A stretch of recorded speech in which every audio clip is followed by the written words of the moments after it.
fellow Toastmasters, and many welcome guests.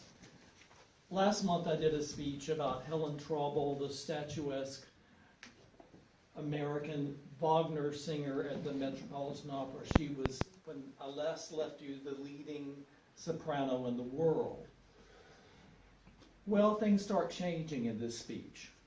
The first thing that changed was they got a new general manager at the Metropolitan Opera where she sang, Rudolph Bing. And he didn't like the music of Richard Wagner, which she was a specialist in. She was the greatest Wagner singer in the world at the time. And she found herself not singing as much as she used to.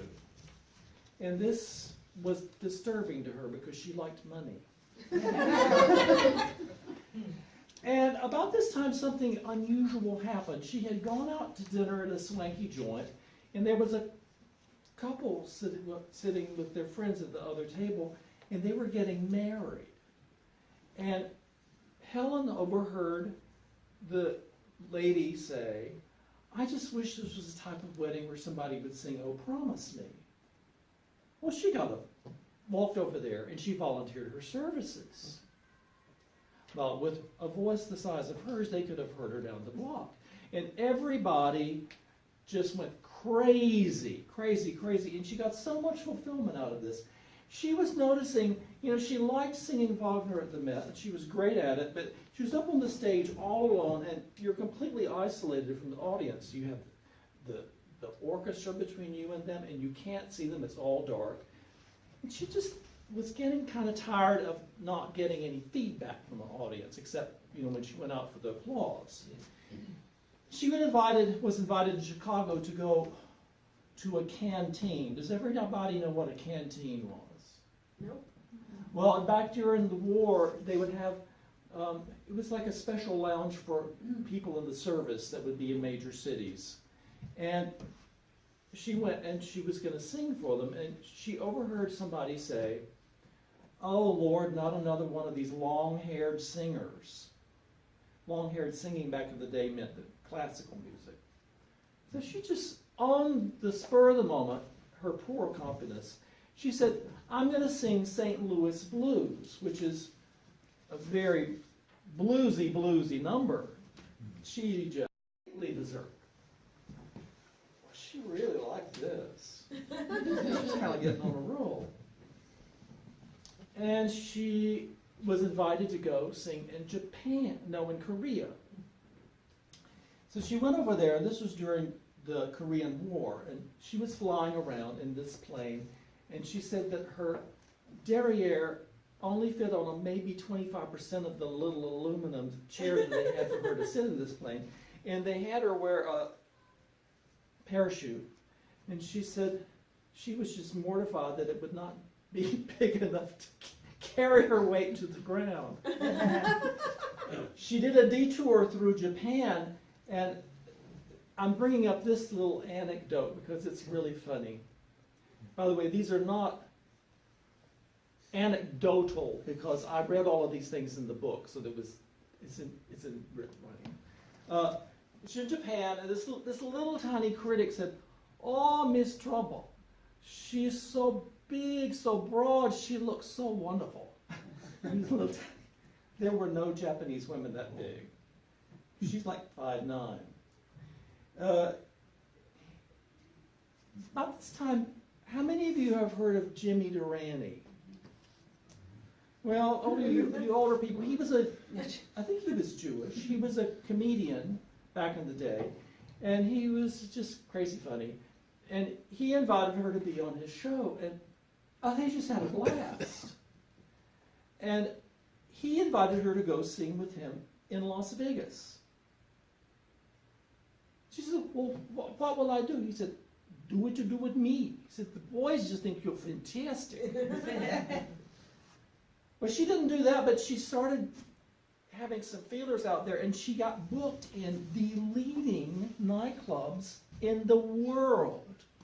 The Coco Cabana, yeah. Yeah, that's the word. That Barry Manilow used to sing about, and then Shea Paris in Chicago and other places. And she was really making a success of herself. And about this time, Rudolph Bing, the general manager of the Met, found out about all this, these shenanigans, and he said, okay, you have to make one choice. Either keep singing this trashy popular music, or continue singing at the Met and don't sing that other stuff. She says, bye-bye. It was a good decision. She was making, well, she did a lot of concerts, book, and per year it would fill up a whole page. She sang a lot of concerts. She had actually one interesting thing that would have played out with her popular music singing. She had studied singing art songs, which are simple little songs with a piano, with the greatest art song teacher in the world at the time. And he really helped her. And it's one of the things that she brought to popular music. And where was I going? So, she was making $1,250,000 a year singing at the Met in today's money, which is a lot of money. She doubled that singing in popular music. And the thing that's extraordinary about her, here she is with Jerry Lewis. She was the only popular, there's some other opera singers who sang pop music. Eileen Farrell was great. But she didn't make the kind of money. Helen Traubel made a lot of money. And she also made a musical. She made a lot of appearances on TV. Hold on.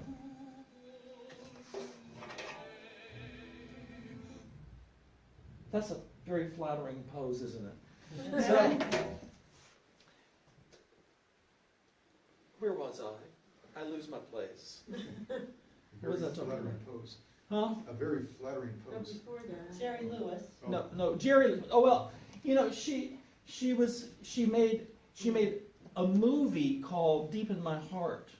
Don't get old. It just the short-term memory just. Yeah.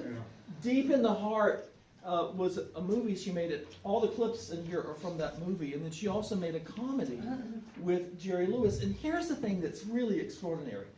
This is a critic talking about Traubel and her performances. Traubel sells not only the voice divine, but plenty of show business savvy. Enough humor and wisecracks to put her in the top rank of comics if she ever lost her larynx. Now that's very high praise. She had the whole thing. And her voice was a cut above popular singers. And yet, if you notice when she's singing here today, although she had this huge voice, she scaled it all back down. It sounded very natural. She never oversang. She sang appropriately for the style.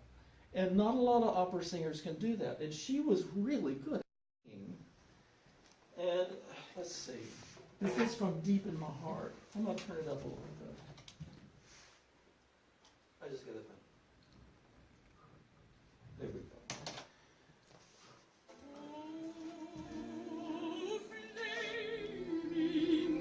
With all the glow of sunrise, a burning kiss is seen. The vow that all betray. For the passions that thrill love and lead you high to heaven are the passions that kill love and lead you fall to hell. So ends each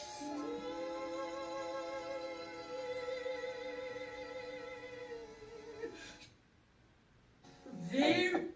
I want to say one thing real quick. She was known as a soprano, but if you notice, all of her pop singing is down in the lower register, and she has a really rich, very beautiful lower register. And it was also enormous. She could have blown you away if she wanted to, but she tailored it all for It's a material. dance they do way out in Kalamazoo. It's a pip, lots of zip. It is a breezy brew. It's so easy you can to do it too. You just to the left, then you just to the right, then you tickle your toe. You tickle your toe, and then you go into a body hop, hold it tight as a ball in a rock, and then you step on tight like you're ball in the jack. With a grooving and fit your stance, and if you be my hearty lamb, We turn yummy on the land of Mother.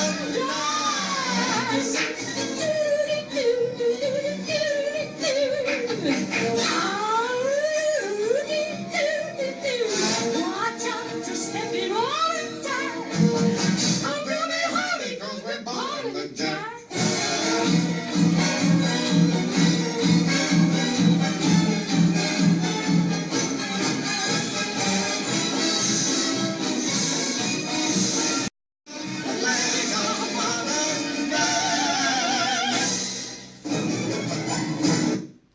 Well, as you can see, she was quite a ham up there. And the thing that was also extraordinary about this was that she appeared, well, back in the day, variety TV shows were the mainstay of TV, like the Ed Sullivan Show. Well, she appeared 24 times on various shows during that time, including the Ed Sullivan Show. I think it was 3 or 4 times.